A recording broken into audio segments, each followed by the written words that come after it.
Welcome to TOCHI Stories. Please don't forget to like, subscribe, and turn on post notification because it will mean the whole world to me. Now let's get right into the story. Brace yourself. Donatus Don Ease stood on the rooftop of his latest skyscraper, a glass and steel marvel towering above Victoria Island, arms outstretched like a king claiming the city. Cameras clicked in rapid bursts as reporters swarmed him for quotes, their recorders raised like offerings to a god. Dressed in a custom navy blue suit, a white pocket square folded like origami, and an Italian wristwatch worth a modest house, Don smiled with a quiet arrogance that had taken years to perfect. Behind that smile was a mind trained for war, mergers, acquisitions, and the silent execution of competitors who underestimated his reach. His rise had been legendary. A university dropout who built Ease Holdings from a single low-cost duplex into an empire of luxury estates. His fiancée, Pamela Bello, ex-beauty queen turned real estate influencer, stood beside him, arm locked in his, laughing for the cameras. To the future, Don said as the ribbon was cut. What no one knew was that the future had already slipped from his grasp. 2 floors below, in the penthouse suite of the same building, a quiet disaster was unfolding. Don's chief financial officer, Edwin Ono, sat behind Don's encrypted computer, wiping files with a practiced calm. On another monitor, international transfers were completing, tens of millions flowing silently into shell companies, some disguised as payments for non-existent properties, others buried under consulting agreements. Pamela walked in briefly, tossing her gold clutch on the sofa. "Is he still on the roof?" she asked. Edwin nodded without looking. "Good. Let's be gone before he starts asking why the press is leaving early." There was no guilt in their voices, only a cold efficiency that had been months in the making. For a year, Edwin had studied Don's business habits, replicated his passwords, and slowly gained Pamela's loyalty with secrets, sex, and promises of power. In just a few hours, Don would be frozen out of his empire and publicly disgraced, while the two of them disappeared into the arms of offshore anonymity. Everything was ready, except for Don's reaction. That was the only variable they hadn't fully accounted for. Later that night, Don sat alone in his luxury penthouse, the skyline glowing beyond his glass walls, sipping whiskey when the first alert came through, a fraud investigation notification from his bank. He frowned. Then another. A frozen account. A flag transfer. Within minutes, his financial dashboard became a battlefield of red markers and access denied errors. Panic crept in slowly, not because of the loss, but because of the betrayal. He called Edwin. No answer. Pamela's line was switched off. Then came the police knock at the door. Don didn't wait. He knew how these things unfolded. He threw on a hoodie, grabbed a backpack with some cash, and took the emergency exit down to the basement. He had 5 minutes before the headlines changed from real estate mogul opens Lagos marvel to Ease Holdings CEO under investigation for massive fraud. On his way out, he passed a billboard glowing with his own face. His legacy was no longer a monument of glass. It was a trap he'd built with his own hands. The next 24 hours were a blur of near arrests, locked doors, and shattered illusions. Don tried calling every powerful friend in his contacts, senators, business tycoons, police commissioners. None answered. The few who did pretended not to know him. "Donatus, I'm in a meeting. I'll call you back," one said before hanging up. His corporate lawyer refused to speak unless he cleared his balance. His personal assistant vanished. Even his driver had changed numbers. Don walked through Lagos like a ghost. The billionaire who once commanded attention now blending in with street hawkers and bus drivers. He knew how unforgiving the city was. One moment, you were the face on the cover of Business Pulse, and the next, you were a trending topic drowned in scandal. The media turned quickly. Headlines blared luxury mogul under fire, Ease Holdings built on lies, and Pamela Bello cuts ties with disgraced fiancé. Don could only watch helplessly in a roadside buka, scarfing down white rice and stew with his last 200 Nigerian nairas, wondering how a man with billions yesterday now couldn't afford an Uber today. By nightfall, the only option left was to disappear. No hotel would take him in. His face was everywhere. He pawned his Rolex to a roadside trader for far less than it was worth, then used the cash to bribe a cargo driver heading east toward Enugu. The man didn't ask questions. Don didn't offer explanations. In the back of the rusty truck, sandwiched between crates of yams and loud traders, Don sat with his cap low, hoodie zipped to his chin, and bitterness boiling in his veins. For the first time in years, he was stripped of power, influence, and reputation, and it felt like suffocating in slow motion. But even in that moment of disgrace, something inside him refused to break completely. Not yet. He kept repeating to himself, I was framed. I know it. I'll prove it. I'll get it all back. What he didn't know was that fate had no plans of restoring his former life, not in the way he expected. The journey was long, uncomfortable, and grueling. Somewhere between ABA and Aka, the truck was flagged by local bandits posing as road officials. A scuffle broke out. Don tried to help defend the driver and got hit on the head with the butt of a gun. His vision went blurry, and all he remembered was stumbling into the bush nearby, bleeding from his forehead. When the world stopped spinning, he crawled toward what looked like a construction site in the distance. Slabs of concrete, wheelbarrows, a skeleton of a building, and flickers of life moving around. He muttered something, collapsed onto the dusty earth, and let the blackness take him. He never saw the woman who knelt beside him. He didn't see the strong brown arms that lifted his head gently. And he didn't hear her voice saying, Hey, somebody bring water. This man is dying. When Don regained consciousness, it was to the scent of palm oil stew simmering somewhere nearby and the creaking of a wooden ceiling above him. He blinked, his head throbbing. The mattress beneath him was thin but clean. He turned his head slowly and found himself in a small mud brick room, walls painted in faded peach, with a tiny window where the sunlight filtered through a faded curtain. A fan spun weakly on the ceiling. Beside the bed, a woman was rinsing a rag in a plastic bowl. She noticed his stirring and turned sharply. You're awake, she said, voice firm but low. Her eyes were alert and intelligent. She wasn't smiling. You've been out for almost 2 days. Don tried to sit up, but the room spun again. She pressed him gently back down with surprising strength. Don't move yet. You lost a lot of blood. He opened his mouth to speak, but nothing came out. The woman, Ioma, was not what Don expected from a rural villager. Her face was striking, with sharp cheekbones and eyes that carried too many stories. Her arms were strong, calloused from labor. She moved like someone used to handling heavy things, wheelbarrows, cement bags, burdens. She introduced herself curtly, then asked his name. He hesitated. Something in her stare warned him not to lie, but caution overtook him. Chuka, he said hoarsely. She narrowed her eyes. Okay, Chuka. She didn't press further. Over the next few days, Ioma nursed him back to health with quiet efficiency, porridge in the mornings, bitter herbs at night, and more questions than he could answer. She didn't smile often, but when she did, it was like sudden sunlight over cement, brief but warm.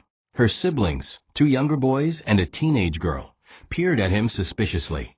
One whispered that he looked like someone they saw on TV. Ioma shut them up with a single glare. Eventually, when Don could stand, Ioma offered him work. I'm short 2 hands on the site. If you're not useless, you can help mix mortar and push barrows. Don stared at her, incredulous. A billionaire reduced to carrying cement? But he had no money, no plan, no name he could safely use. Pride couldn't buy him food. And Ioma, despite her rough edges, had given him something no one else had, a chance. That night, as he lay on the thin mattress, his muscles aching and his ego shattered, Don stared at the cracked ceiling and whispered, This is not my end. But deep down, he wasn't sure if it was his beginning either. The sun in the village didn't rise. It climbed, slow, hot, and merciless. Don squinted as he stepped barefoot onto the construction site for the first time, a shovel in hand and shame burning under his skin. Around him, young men in torn t-shirts hoisted bags of cement, pushed wheelbarrows full of sand, and shouted over the hammering of wood on scaffolding. This wasn't work. It was survival dressed in dust and sweat. Ioma already on site in her wrap skirt and worn sneakers, didn't look twice at him. She pointed toward a pile of gravel. You'll mix with water and cement. 2 shovels gravel, 1 cement, half water. You make it too watery, you start over. Don stared at the task, unfamiliar and daunting. Back in Lagos, he paid people to design buildings. Now, he was just another body, trying not to faint under the sun. As he bent to shovel, his lower back screamed in protest. Blisters formed on his palms within an hour. No one cared. The men mocked him. Ioma didn't intervene. It was the first time Don realized that out here there were no kings, only workers. As the days passed, pain turned to routine. He learned how to balance a full wheelbarrow, how to stir mortar without splashing it on himself, and how to stop the cement from hardening too soon. Ioma wasn't friendly, but she was fair. She paid him 2,000 Nigerian nairas a day, meager by his former standards, but lifeblood now. Don watched her manage the workers with grace and grit, her voice sharp when it needed to be, her hands never idle. She worked twice as hard as anyone else. One afternoon, as they ate lunch under the shade of a mango tree, Don dared to ask, "Why do you do it? This work, this life?" She looked at him for a moment, then said, "Because I don't have the luxury of waiting for miracles." It shut him up. That night, in the single room she gave him to stay, Don stared at his palms, cracked, blistered, darkened. They didn't look like billionaire hands anymore. They looked like hers. And for the first time in years, he slept without dreaming of boardrooms or betrayal. He just slept, exhausted and free. Still, his pride fought with every task. One morning, a boy spilled a bag of sand at Don's feet and laughed. "Oga Chuka, better sweep am like houseboy." Don's jaw clenched. In another life, that child wouldn't dare. But instead of shouting, Don picked up the broom and swept. That night, he sat alone near the fire pit, watching Ioma repair a broken headlamp with duct tape. He asked, "You always this strong?" She paused, then whispered, "I had to be." It was the first time her voice broke. The wall around her heart had a crack, small but visible. Don stared at her profile in the firelight, thinking of all the women he'd known, adorned in diamonds and silk, obsessed with brand names. None of them had ever held a wheelbarrow or bathed in river water. None had strength like this. And somewhere inside him, something shifted, slowly, brick by brick. The room Don stayed in was small, barely wide enough for the rusted bed frame and a wooden stool that served as both chair and shelf. There were no curtains, no fan, and the only light came from a single bulb that flickered like it had a heartbeat. Yet in its simplicity, it gave him more peace than the penthouse ever did. Each morning, Ioma knocked twice on the door, dropped a bowl of steaming yam porridge, and left without a word. She never asked questions about his past, never pried. He was Chuka, a drifter with good English and bad form, and she seemed content to leave it at that. In truth, Don had never known a kindness so quiet, so undemanding. In Lagos, help came with price tags, favors were currency, generosity a weapon. But Ioma gave without expecting repayment. One evening, after a particularly brutal day of labor, Don sat on the front steps of her house and watched her braid her younger sister's hair. The scene was domestic, ordinary. It made something ache inside him, something he didn't have a name for. That night, a thunderstorm rolled over the village, rattling roofs and turning the red soil to mush. Don couldn't sleep. He kept thinking about the warmth of Ioma's home, the way her siblings laughed around her, the steadiness of her presence. He got up and walked to the main house, knocked lightly on the door. She opened it in a wrapper, an old t-shirt, a candle flickering behind her. "You okay?" she asked. He nodded, then shook his head. Just couldn't sleep. Needed light. She let him sit on the edge of the bed while she prepared tea. As the storm cracked outside, she handed him a cup of ginger water. He sipped in silence.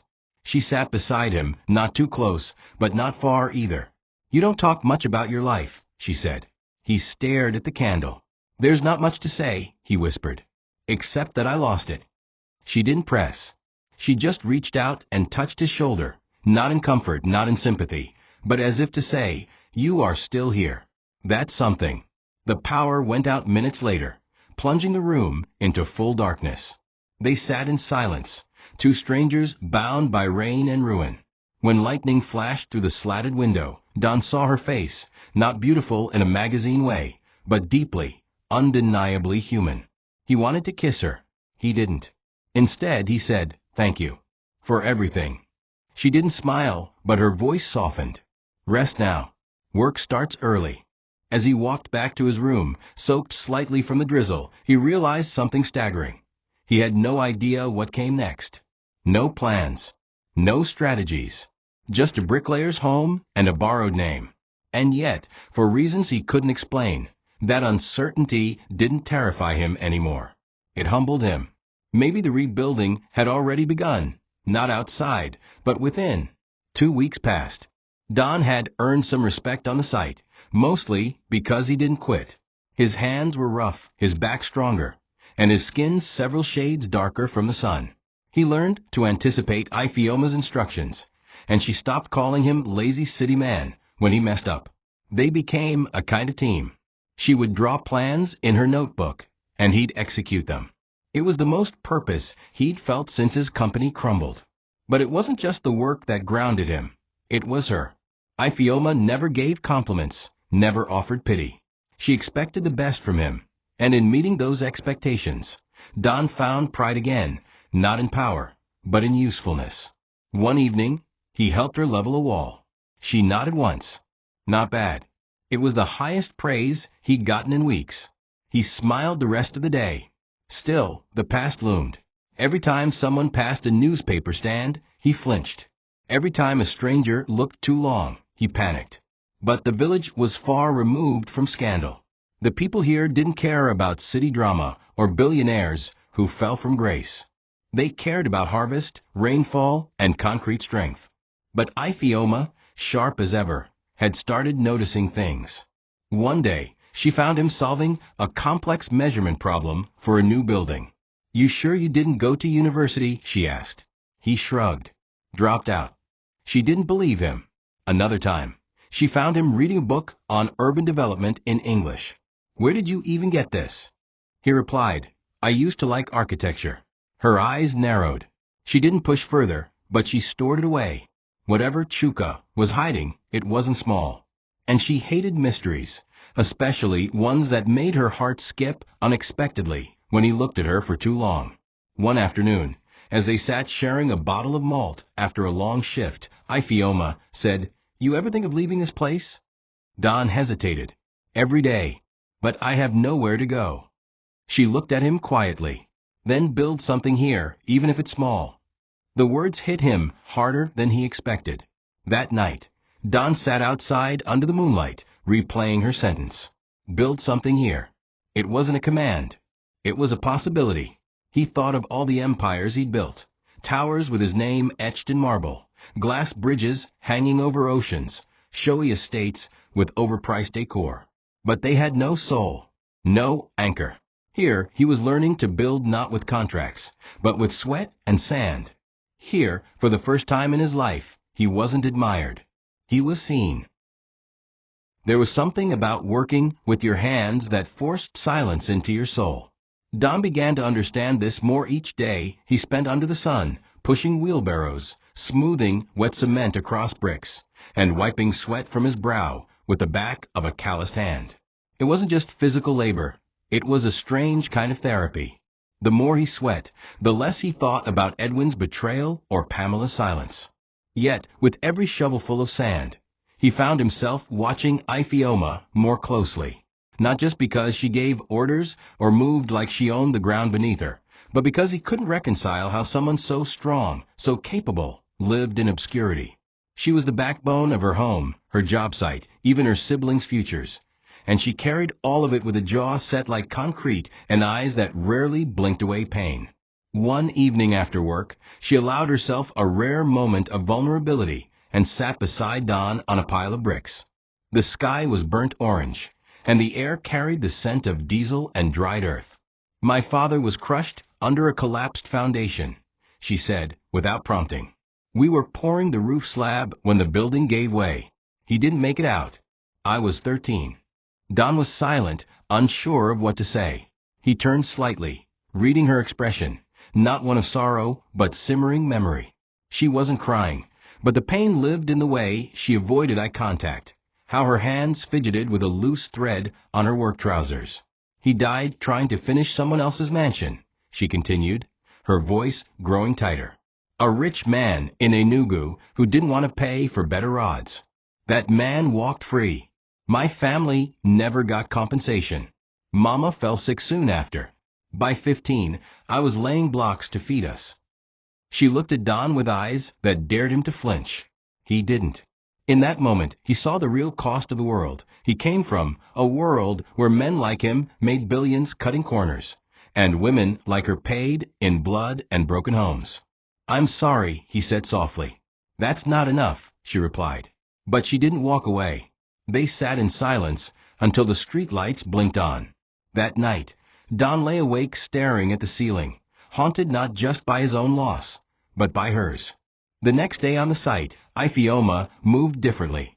She barked fewer orders, and instead worked side by side with Don on the north wall of the new church building. Their shoulders brushed occasionally, but neither said anything about it. As they worked, Don couldn't help but notice how every task she took on had purpose. She didn't just build for money. She built to survive, to honor her father, to prove something. During a break, she caught him staring and quipped, "What? You've never seen a woman lift before." Don chuckled, but the admiration in his eyes betrayed something deeper. "No," he said. "I've never seen a woman build the way you do, like she's fighting the earth itself." Ioma didn't smile, but her eyes lingered a little longer on him that day. Somewhere between sweat and mortar, something was growing. And even though neither of them dared speak its name, it was becoming harder to deny. It began subtly, a mistake in the way he spoke, a slip of tongue, a moment of carelessness. Don had just returned from buying wire mesh for a concrete pour when he handed the receipt to Ioma. "This invoice is outrageous," he muttered. "I could get this for less than half the price in Ikoyi." She looked up sharply. "Ikoyi," she echoed. Don blinked, realizing his error. I saw it online once," he covered. But she didn't buy it. Her brows furrowed, and her lips thinned. She didn't say anything else, but from that moment, something in her shifted. She began watching him more carefully, how he calculated measurements in his head too quickly, how he spoke perfect English without a hint of village dialect, how he occasionally stared too long at newspaper headlines at the village kiosk. To the others, he was still Chuka, the man who'd been battered by life and picked up by fate. But to Ioma, Chuka was beginning to feel like a mask, and she was determined to see what lay beneath it. Over the next week, she began testing him with casual questions. "Did you ever attend Polytechnic? You said you grew up near Oka. Which side exactly? How did you learn to use that leveling laser?" Don answered cautiously, each response rehearsed from nights spent staring at the ceiling and preparing for the day he'd be exposed. But the wall he built around himself was beginning to crack under her eyes. She never accused him, never pushed directly, but her tone grew tighter, her smiles rarer. Then one night, she stood in the doorway of his room, holding a tattered newspaper from a week prior. "Why didn't you tell me?" she asked. He looked at the front page and felt his stomach sink. There he was in full color, standing beside Pamela Bello with the headline, "Ease Holding CEO accused of 18 billion Nigerian naira's fraud." The photo had been taken months ago, but there was no mistaking it. The headline may as well have screamed, "Chuka is a lie." Don's face turned pale, then red. He stood slowly, unsure if to run or confess. "I didn't know who to trust," he began, but Ioma raised a hand. "You could have told me," she said, quieter now. "You watched me build walls with you, feed you, protect you, and still you lied." Don stepped forward. "I was ashamed. Everything was taken. My company, my reputation, even my name. I didn't come here to deceive you. I came here because I had nowhere else to go." She stared at him for a long time. The silence stretched like wire about to snap. Finally, she dropped the newspaper on the table and turned away. "Tomorrow," she said without turning back, "you don't show up at my site." Don stood there, unable to breathe. In one careless moment, he had lost the only home he had left. The rain came suddenly, as it often did in the village, unannounced, heavy, and relentless. Don sat in the old chapel building they had helped construct just 2 weeks earlier, watching sheets of water pour from a tin roof. His heart felt heavier than the clouds. He had obeyed her. He hadn't shown up at the site. But he also hadn't left the village. He couldn't. Not because of pride or comfort, but because some part of him still hoped Ioma would listen. He needed her to hear the full truth, not from a newspaper headline, but from the mouth of the man who had wept over ruined blueprints and broken trust. The thunder cracked as he leaned against the pillar. Every drop of rain that struck the roof echoed like a ticking clock. His time here was running out. Then, just as he was about to leave, he saw her. She entered the chapel slowly, rain dripping from her wrapper, her blouse soaked through. Her eyes met his, but she didn't speak. She walked past him, sat on one of the cement pews, and stared straight ahead. Don hesitated, then approached. "I didn't steal that money," he said, voice raw. "I built everything from scratch, every estate, every tower. Edwin, my CFO, he planted shell companies. My own fiancé helped him siphon funds while I was preparing for our wedding. When I found out, it was too late. They vanished. All the accounts were frozen in my name." He swallowed. "I have some evidence, but not enough. I ran. I came here with nothing. Then I met you." She didn't interrupt. She didn't move. She just listened, every muscle tense, every emotion unreadable. Finally, she turned to him. "Why me?" she asked. "Why did you trust me, of all people?" Don sat beside her, not touching. "Because you didn't ask for anything. You didn't care about who I was. You treated me like a man, not a brand, not a bank account." He looked at her, eyes shining. "You saved me, Ioma. Not just from hunger or police, but for myself." The silence between them was thick. Then the roof cracked loudly as thunder rolled again. Without thinking, Don reached out and placed a hand on hers. She didn't pull away. Her fingers trembled, but they stayed.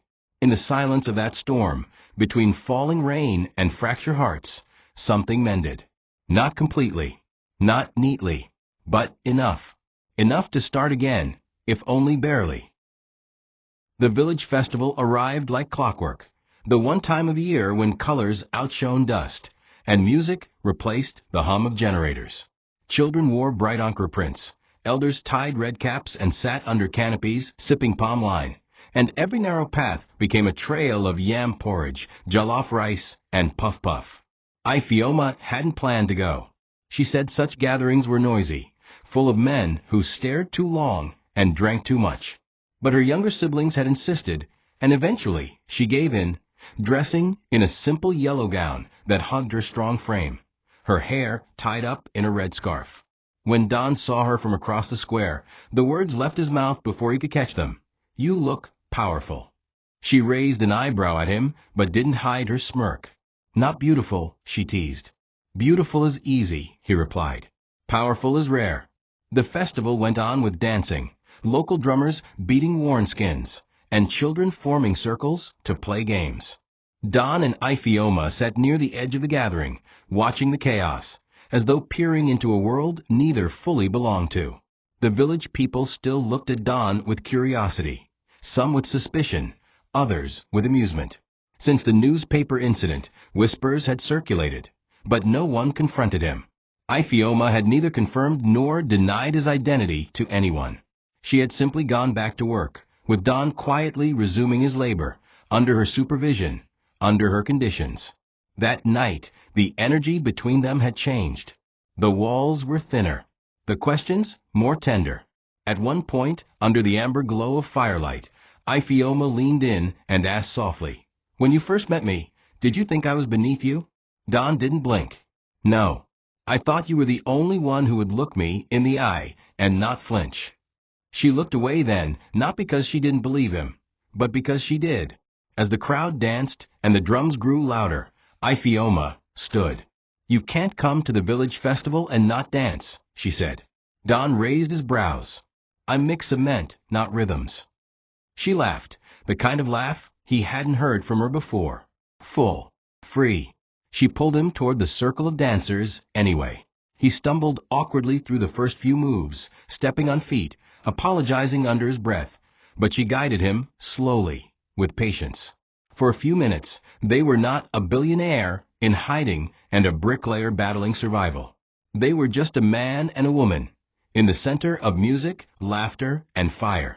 When the dance ended and they returned to the shadows of the square, breathless, their hands brushed and did not pull apart. The silence between them carried heat. When their eyes met, it was no longer a question of if, but when. And though no words were spoken, they both understood. Something had taken root. And the soil was no longer just red clay. It was trust. The morning after the festival, the village square was quieter, the aftermath of laughter strewn in empty bottles and paper plates. Don rose early, as usual, heading toward the construction site before the others. He had grown used to the rhythm, mixing mortar before the heat peaked, joking with the boys who once mocked him, occasionally catching Ioma's eye as she outlined the day's goals. But today, the world tilted violently. As he reached the marketplace to grab a cold sachet of water, he saw the small crowd gathered around the electronics shop. The vendor had placed a portable TV in the doorway, and villagers were frozen before it like statues. On the screen was his own face, sharp jawline, deep-set eyes, wearing the same suit he had last seen before his downfall. The anchor's voice echoed across the market. New developments in the Ease Holdings fraud case, as the EFCC releases surveillance footage of Donatus Ease leaving the country under a false identity. Gasps broke out around him. One old man muttered, nah, the Chukaway day work for Ioma be this. Another shouted, he's been living here all this while? Someone pointed, and the rest turned to look. Don felt his knees weaken as whispers turned to shouts. Thief, one woman screamed. So this is where you hid. You brought disgrace to this village, cried another. The shopkeeper quickly changed the channel, but the damage had already been done. Don turned and ran, not because he was guilty, but because he could see the pitchforks forming, not of wood and metal, but of judgment and fear, the kind that didn't wait for trials or explanations. He darted between stalls, down narrow paths, and into the half-built chapel, locking the door behind him. His chest heaved. His shame returned in full. Meanwhile, Ioma was on site, setting bricks when a teenage boy breathlessly approached her. Auntie, come quick. They say Chuka be thief. TV show am for market. She froze, trowel in hand, heart dropping. Her legs moved before her mind caught up. She ran toward the village square, where the crowd had thinned, but the energy still buzzed. He's hiding in the chapel, someone told her. You better send him away before the elders come. She didn't respond. She simply walked to the chapel, pushed the door open, and found him sitting on the floor, eyes red, face pale. It's true, he said before she could speak. They know now. It's over. She stood over him, her fists clenched. You were supposed to be careful, she said through gritted teeth. You said you were laying low. Don raised his eyes to hers. I was. But truth always finds the man who tries to bury it. Neither of them moved for a long time. Outside, the first rumblings of a deeper storm began to gather, and this one wouldn't wait for shelter. The elders summoned Ioma the following morning. She stood before them in the community center, flanked by murmuring villagers and curious bystanders. Her siblings clung to the doorway, wide-eyed. The oldest elder, Pa Ebra, looked down at her from behind horn-rimmed glasses. You have brought a fugitive into our land, he said slowly, his voice carrying both disappointment and fatigue. A man wanted for stealing from the nation. What do you have to say? Ioma didn't blink. He came here with nothing. I took him in when he had no shoes. He worked with his hands, ate with us, slept in our old storeroom, and not once did he raise his voice or hand against anyone. The murmurs grew louder. Pa Ebra raised a hand. That may be. But what matters now is that he is a wanted man. We cannot protect him. Her jaw tightened. I'm not asking for protection. I'm saying he's not who the headlines say he is. The old man leaned forward. Then who is he? She looked down, unable to answer. That evening, as the orange sun bled across the horizon, Ioma returned home and found Don standing outside her house, his bag packed. He had already said goodbye to her siblings, who were too confused to understand fully. "I can't stay here anymore," he said. "They'll come for me." Ioma crossed her arms. "So you'll run again?" He looked at her helplessly. "What else can I do?" She stepped closer. "What about fighting back?" Don scoffed. "With what? My name is Mud. My assets are frozen. I'm one man with a folder full of half-facts." Her eyes flashed. "Then give them to me." He paused. "What?" She nodded. "Give me everything you have. The documents, names, phrases. Let me see what I can find." He stared at her like she had sprouted wings. "Why would you risk yourself for me?" Her voice cracked as she replied. "Because I believe you. And because I don't think the man who helped me rebuild our school's foundation is the same man who stole billions." He placed the folder in her hand without another word. That night, while the village buzzed with gossip and shadows, Ioma sat at the kitchen table and opened the file. It was chaotic: statements, screenshots, wire transfers, offshore accounts with coded nicknames. But patterns began to emerge. The same names popped up repeatedly: EO, Pibello, and Doma Consults Limited. A shell company linked to multiple ghost transactions. She took notes, drew diagrams, and began to form a picture, not of a thief, but of a scapegoat. She didn't sleep that night. And as the candle burned low, she whispered to herself, "They chose the wrong man to bury." Somewhere in the dark, she smiled faintly.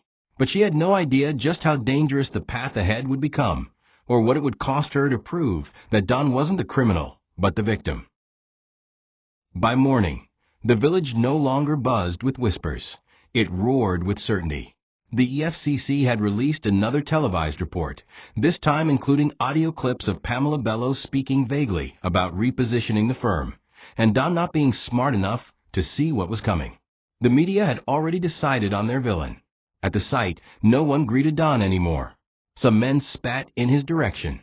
Others looked away, embarrassed for ever having shared laughter or food with him.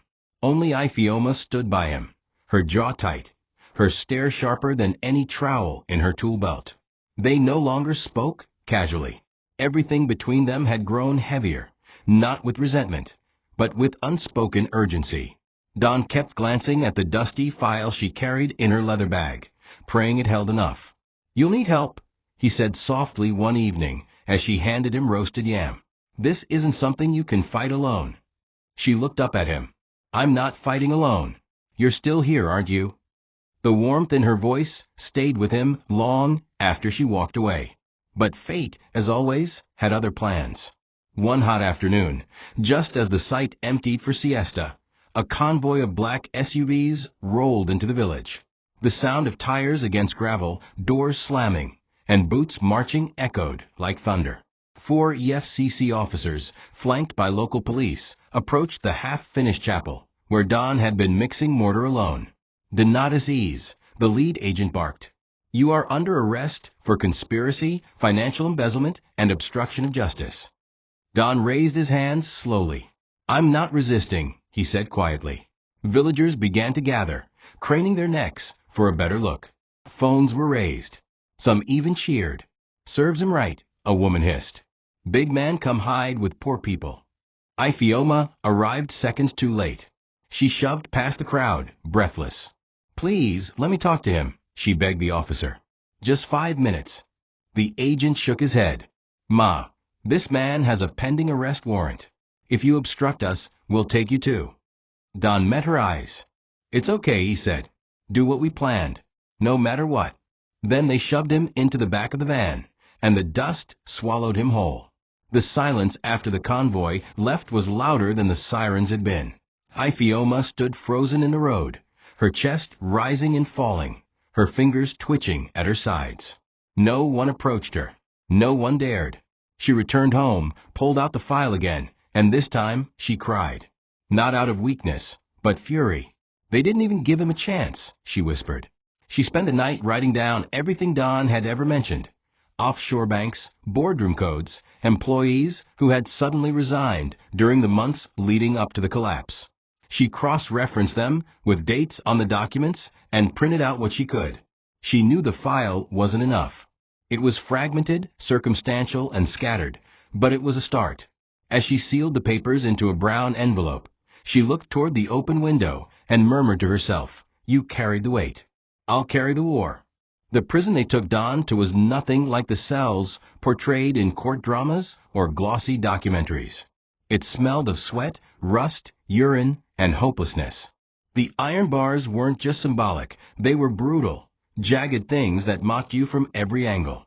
His cell was shared with 3 others, an older man who mumbled to himself constantly, a quiet tailor arrested for tax evasion, and a gang member awaiting trial. Don, once used to the hum of air conditioners and the scent of mahogany cologne, now shared the air with decay. The mattress was a torn foam pad. The toilet was a hole in the floor. His wrist still bore the red marks of the handcuffs. The first night, he didn't sleep. He just stared at the ceiling, recalling Ioma's last words. "Do what we planned, no matter what." He didn't even know if she was safe. He didn't know if the file had survived. He only knew that he was no longer a man fighting to clear his name. He was a man whose only hope had already walked out of his life, holding everything that might save him. Days blurred into each other. Occasionally, he was taken for interrogation, not to extract truth, but to wear him down. "Confess," they'd say. "Make it easier for yourself." One agent even chuckled, "You're finished anyway. Just sign, and we'll reduce the charges." But Don refused. Not because he was brave, but because he believed in Ioma. He had nothing else to believe in. Every second, he replayed their time together. The way she laughed only with her eyes, how she folded her arms when she was suspicious, how her fingers were always dusted with cement. She had seen the man underneath the suits and scandals. And now, she was the only one left on his side. One evening, a sympathetic guard leaned against the bars and said, "A woman came. Slim, dark-skinned. She said she's digging." Don shot up. "Ioma." "Didn't catch the name," the guard shrugged. "She gave a lawyer some papers. I think she's serious." That night, Don curled up on the hard foam and cried, silently, face buried in his arms. It wasn't weakness. It was hope breaking through like light in a sealed room. Meanwhile, in the outside world, Ioma was navigating terrain more dangerous than mud and steel. She traveled to Enugu in a borrowed shirt and her one good pair of flat shoes. There, she found a mid-level lawyer who agreed to look at her documents. This is thin," he said, frowning. "It suggests misconduct, but proving fraud? It won't hold in court without internal testimony." Ioma didn't flinch. "Then I'll find someone." She spent the next week pretending to be a delivery girl, a front desk intern, a document runner, anything to get close to former employees of Ease Holdings. Most dismissed her. A few asked if she was Don's side chick. One security guard remembered her face and whispered, "You're looking for fire. Careful it doesn't burn you." She ignored them all. Her feet bled. Her throat ached, but she pressed on. Because this wasn't just about clearing Don's name anymore. It was about proving that the world still had room for truth, even if it had to be dug out of concrete. Ioma sat on a cracked bench outside a cheap cafe in Lagos, staring at the contact information she had scribbled on a torn napkin. It belonged to a man named Deji Olatunde, a former junior accountant at Ease Holdings who had quietly resigned 2 months before the scandal broke. According to one of her sources, he had once raised questions about duplicate transactions, but was ignored by senior staff. Ioma had tracked him to a shabby flat in Surulere, where he now freelanced as a tax consultant. She didn't have an appointment. She didn't have a plan. But she had the truth and desperation. When she knocked on his door, he peeked through the peephole like someone expecting danger. "Who are you?" he asked. "A bricklayer," she replied simply. "But today, I'm someone fighting for the only man who didn't bury me." The door opened. Inside, Deji listened quietly as she laid out the documents, pointed at the forged signatures, and detailed the coded references Don had once mumbled in his sleep. His eyes widened slowly. "You know about Doma Consults?" he asked. "That name's not public." Ioma leaned forward. "I want to clear his name. Will you help me?" At first, Deji hesitated. "You know what happens to people who get involved, right? Edwin isn't just a fraud. He's protected. His cousin works in the Anti-Financial Crimes Commission." But Ioma didn't flinch. "So you let an innocent man rot," she snapped. "He saved my family. He built with his hands when he could have run. He suffered with us. He trusted me. I won't abandon him now." Her voice cracked, and for the first time, Deji saw her not as a stranger, but as a warrior, not armed with weapons, but with wounds. He exhaled slowly. "Okay, I have a backup copy of the ledger. It shows the flow from the Ease Holdings account to 3 shell companies, all registered under names linked to Pamela's cousin. I've kept it encrypted, but I'll give it to you, on one condition." Ioma stiffened. "What?" He said, "If anything happens to me, make sure the world knows why." She nodded. "I promise." She took the USB drive that night and tucked it inside her blouse. She didn't take public transport. She walked 3 kilometers in the dark, refusing to risk interception. When she reached her cousin's compound, she collapsed into bed, clutching the flash drive like it was a holy relic.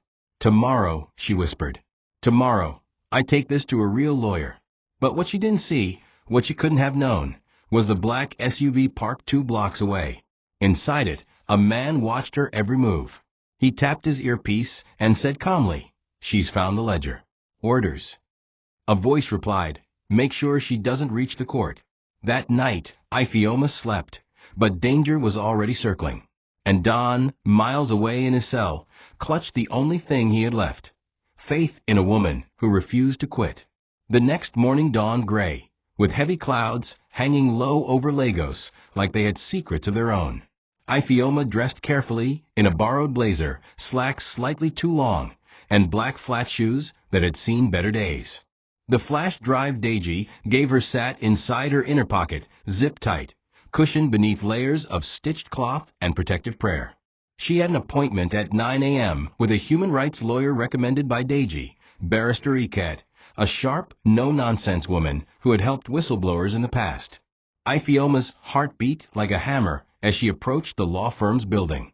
But something inside her remained steel-strong.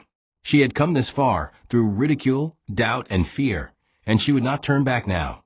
Inside the firm's modest office, Ikat greeted her with calm authority.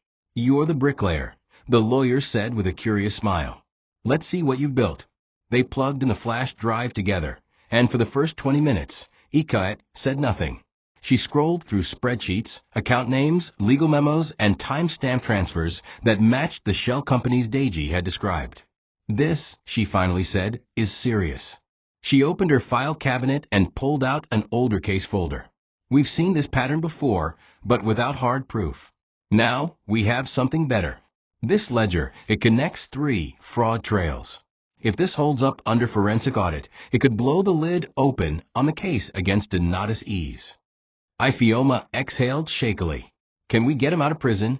The lawyer's face turned grim. "Not yet. But we can file a motion to reopen discovery and present this to the EFCC's internal oversight. We'll need to move quickly and quietly. If word gets out, they'll try to bury it." Ioma nodded. "I'll do anything." Ikat leaned forward. "No more Lone Ranger stunts. You're too visible now. Stay close. Trust nobody. You're not invisible anymore, Ioma. You're a threat." But Ioma didn't leave immediately. She asked Ikat to print copies, encrypted, watermarked, and made a plan to meet the next day with a reporter she trusted. After leaving the law office, she took a slow walk down Awolowo Road, trying to calm the wildfire in her chest. She stopped for a bottle of water at a nearby cafe and sat by the window, watching cars pass. She wasn't used to this world: suits, courtrooms, whispered deals behind tinted glass.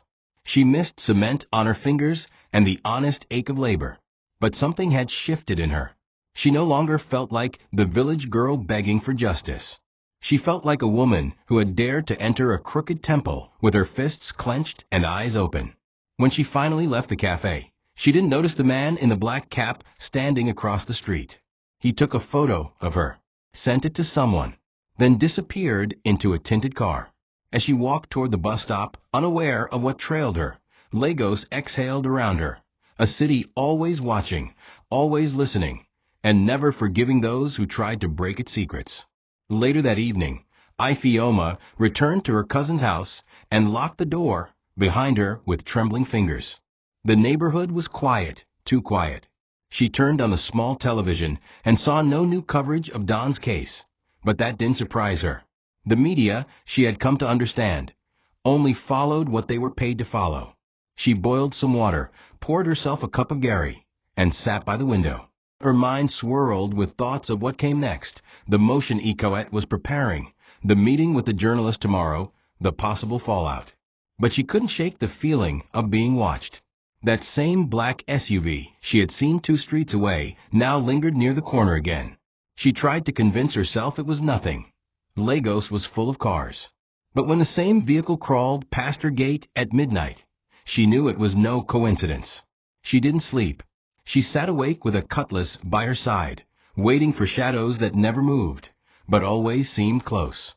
The next day, Ioma made her way to the journalist's office downtown, wrapped in a scarf, oversized shades, and a thick jacket despite the heat.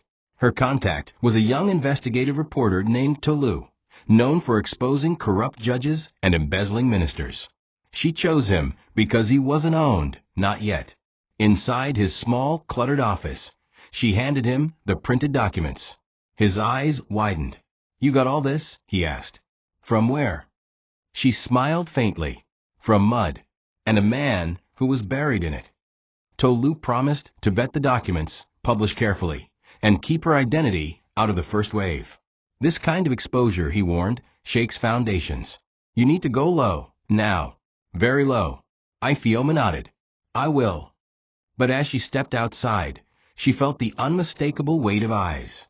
2 men stood by Kiki, pretending to argue about fare. One of them pointed at her bag. She didn't wait. She turned into the next alley and began to walk fast, then run. Her heart thundered as her sandals slapped against wet pavement. Lagos was never quiet, but tonight even the market noise seemed to dissolve behind her. She ran through muddy shortcuts, over fences, through abandoned yards, until she reached a mechanic's shed and ducked behind rusting parts. She waited, listening. A few minutes passed. Then footsteps. A shadow appeared near the edge of the shed. She held her breath, her fingers curled tightly around the handle of the cutlass tucked inside her purse. But they moved on, at least for now. She knew this wasn't over. The files had drawn blood. Someone was hunting her. She returned home breathless, shaken, and resolved. There was no going back. Tomorrow she would go into hiding. Tonight she would pack what little she had. And in the darkness, as she crouched by her bedside with papers spread across the floor, she whispered Don's name and prayed she would live long enough to see justice.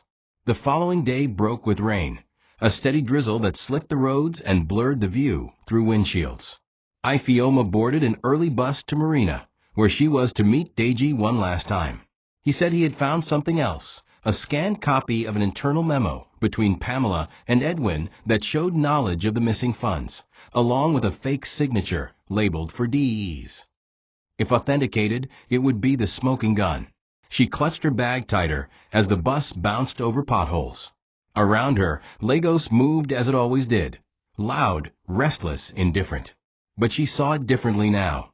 Every billboard, every glass tower reminded her of the empire Don had built, and how easily it had been stolen from him. When she reached the cafe where Deji waited, he greeted her nervously. "We need to move fast," he whispered. "My cousin in Abuja called me. Someone's asking questions about me. I may not be able to stay in Nigeria much longer." She nodded. "Let's get it done." Inside the cafe, he pulled out the printed memo and showed her the document. It was clear. Proceed with transfer under the alias Doma. Do not involve D directly. Signature attached for authorization optics. Ioma stared at it, heart racing. This is it." Deji nodded. "Take it. I've sent a backup to the lawyer and the journalist, just in case."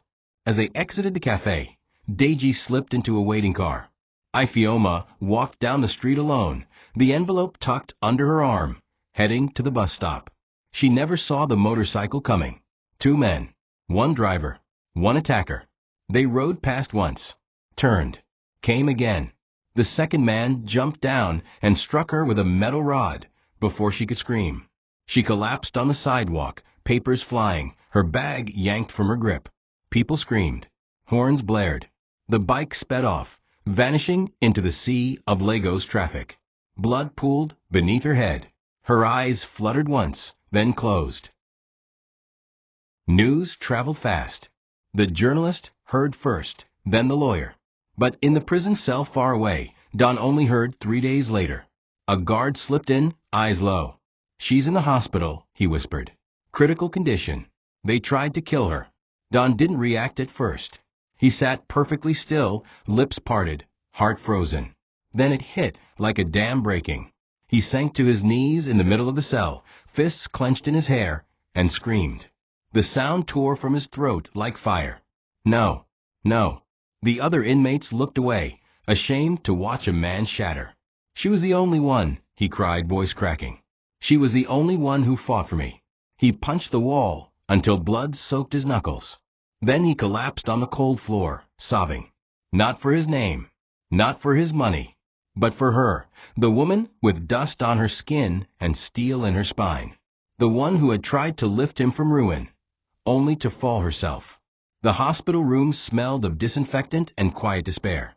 Machines beeped steadily, tubes flowed gently, and Ioma lay motionless on the narrow bed, her face swollen and bruised, one side bandaged where the steel rod had fractured her cheekbone.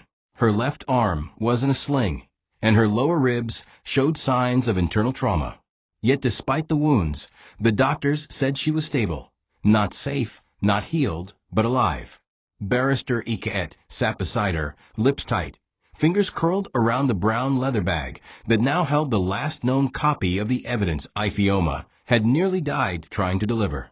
"They took her bag," she whispered to Tolu, the journalist, who stood across from her. "But they didn't take her voice. Not yet." Tolu looked at Ioma with something between awe and sorrow. "She's tougher than most soldiers I've known." Iket nodded. "But they know she's close. We need to move now, before they try to finish what they started." That afternoon, with the memo and encrypted files Deji had previously emailed, Iket filed an urgent affidavit with the federal high court. The journalist ran a detailed expose that night on national TV, blurring Ioma's face, but naming names: Edwin Ono, Pamela Bello, and the trio of companies used to launder the billions. The evidence was staggering. Public reaction was swift and vicious. Hashtags like #FreeDonEase and #PamelaFraud trended online. The EFCC was forced to issue a statement acknowledging a motion to revisit the case. For the first time in months, Don's name was no longer followed by the words criminal or fugitive. Still, inside his cell, he didn't smile. He didn't even move. He lay on his bed, eyes fixed on the wall, whispering Ioma's name like a prayer he didn't deserve to say. When his lawyer finally visited and said, "There's hope now," Don stared at him and asked only one thing: "Is she alive?" Meanwhile, Ioma drifted in and out of consciousness. Her dreams were confused, filled with walls collapsing, bricks falling from the sky, and Don's voice calling her name through smoke. She dreamed of her father's hands, cracked and strong, building a house he never got to finish. She dreamed of red dust, of cement burns on her arms, and the moment Don once stood beside her and said, "You build like you're fighting the earth itself." In her waking moments, she saw flashes of white walls, nurses' faces, and the rhythmic drip of 4 fluids. Her siblings came to visit once, escorted by a security detail. They cried when they saw her. She didn't respond, but a single tear slid down her cheek.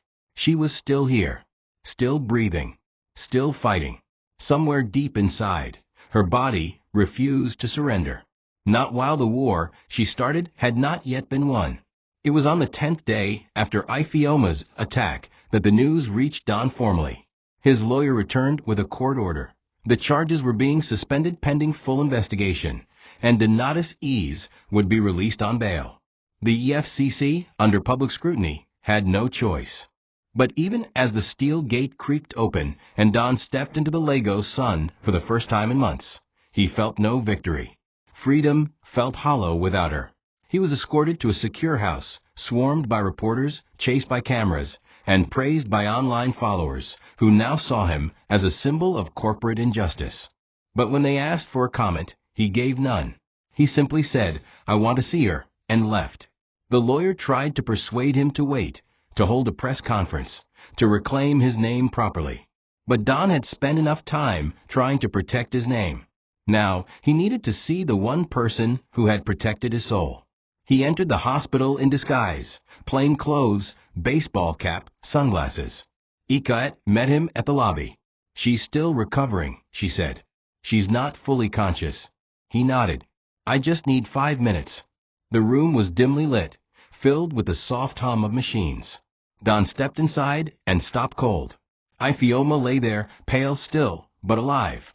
The woman who had once carried concrete blocks on her head now rested beneath thin blankets and wires. He walked slowly to her side and knelt.